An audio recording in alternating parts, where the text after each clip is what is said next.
আজ মহান 16ই ডিসেম্বর, বাঙালি জাতির এক স্বপ্নের দিন। এই স্বপ্নের দিনকে কেন্দ্র করেই সারা বাংলাদেশ জুড়ে প্রচলিত হচ্ছে দীর্ঘ অনুষ্ঠান।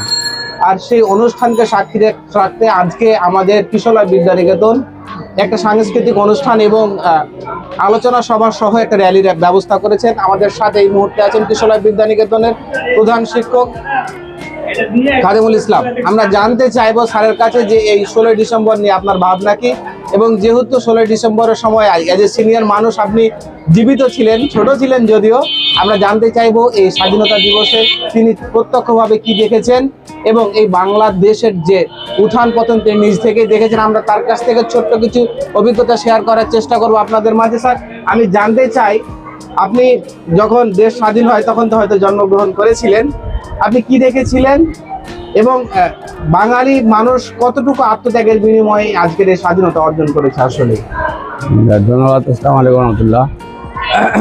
যখন 1971 সালে আমি তো অনেক ছোট, আচ্ছা আচ্ছা, তবে আমি যেহেতু ছোট আমি বুঝি কম, এরকম কিছু বলতে পারবো না। তবে বই বা বিভিন্ন পত্র পত্রিকায় পড়ে যতটুকু জানছি যে আমাদের বা যতটুকু জানি আমাদের 3 লক্ষ শহীদদের বিনিময়ে 2 লক্ষ মা বোনদের সম্ভ্রম হানির পরিপ্রেক্ষিতে অনেক তাজা প্রাণ রক্ত দিয়ে এই বাংলাদেশ আমাদের অর্জন করেছে স্বাধীনতা 1971 সালে বিজয় দিবস।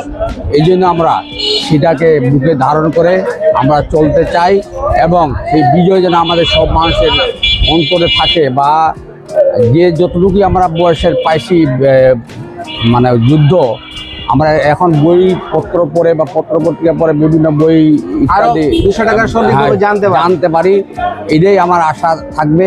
এবং আপনারা যারা কিশোর স্কুলের শিক্ষক আছেন বা যারা আপনারা আমার সহযোগী আছেন, তারা অবশ্যই সেই ছাত্রছাত্রীদের আমাদের আসলে বিজয় দিবসটা আমরা কেমনে পাইছি, কোথার থেকে এটা আসলো, কিভাবে আমরা কত মানুষ আমাদের কিভাবে প্রাণ দিল, এটা আমরা বই পড়লে পাই, বই পড়লে পেয়ে থাকি। অতএব আমাদের সেভাবে সন্তানদের বা আমাদের ছাত্রছাত্রীদের সেভাবে শেখাতে হবে, তাহলে আমরা আমাদের বিজয় দিবসের মর্যাদা অক্ষুণ্ণ রাখতে পারবো এবং সেটাকে ধারণ করে আমরা এই বাংলাদেশে চলতে পারবো এবং বাংলাদেশকে আমরা লাল সবুজের পতাকা নিয়ে আমরা বেঁচে থাকবো। আপনার কথা শুনে হয়তো আমি অনুপ্রাণিত বা আমাদের শিক্ষার্থীরা অনুপ্রাণিত হবে। ধন্যবাদ আপনাকে। হয়তো আবার দেখা হবে কোনো বিশেষ আয়োজন। আপনাদেরকে ধন্যবাদ। আসসালামু আলাইকুম রহমতুল্লাহ।